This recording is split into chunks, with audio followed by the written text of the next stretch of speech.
எல்லோருக்கும் வணக்கம். இன்றைக்கான லஞ்ச் பாக்ஸ் மற்றும் பிரேக்ஃபாஸ்ட் மெனு என்னென்னு பார்த்துடலாமா? இன்றைக்கி லஞ்ச் பாக்ஸுக்கும் பிரேக்ஃபாஸ்ட்டுக்குமே பூரி உருளைக்கிழங்கு மசாலாவுங்க. எங்கள் வீட்டுக்காருக்கு லஞ்சுக்கு பார்த்திங்கன்னா சப்பாத்தி செஞ்சுருந்தேன். இந்த பூரி மசால் வந்து பார்த்திங்கன்னா ஹோட்டல் ஸ்டைலில் செஞ்சுருக்கேன். இந்த ரெசிபி இன்றைக்கி ஆஃப்டர்நூன் நான் வீடியோவாக அப்லோட் பண்ணுறேன். ஷார்ட் பிரேக் பார்த்திங்கன்னா ஸ்வீட் கார்ன் தாங்க வச்சுருந்தேன். உங்கள் வீட்டில் உங்கள் குழந்தைங்களுக்கு இன்றைக்கி லஞ்ச் பாக்ஸுக்கும் பிரேக்ஃபாஸ்ட்டும் என்ன கொடுத்தீங்கன்னு கமெண்ட்டில் சொல்லுங்கள். இந்த வீடியோ பிடிச்சிருந்தால் லைக் பண்ணுங்கள், சப்ஸ்கிரைப் பண்ணுங்கள், கமெண்ட் பண்ணுங்கள். யார் யாருக்கெல்லாம் பூரியும் உருளைக்கிழங்கு மசாலா வச்சு சாப்பிட்றது ரொம்ப பிடிக்கும்னு கமெண்ட்டில் சொல்லுங்கள்.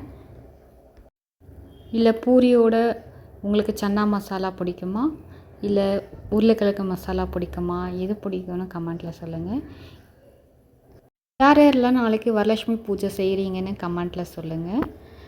என்னென்ன பண்ணணும், எப்படி செய்வீங்க, எத்தனை நாள் விரதம் வந்து செய்வீங்கன்னு கமெண்ட்டில் சொல்லுங்கள். பாய்.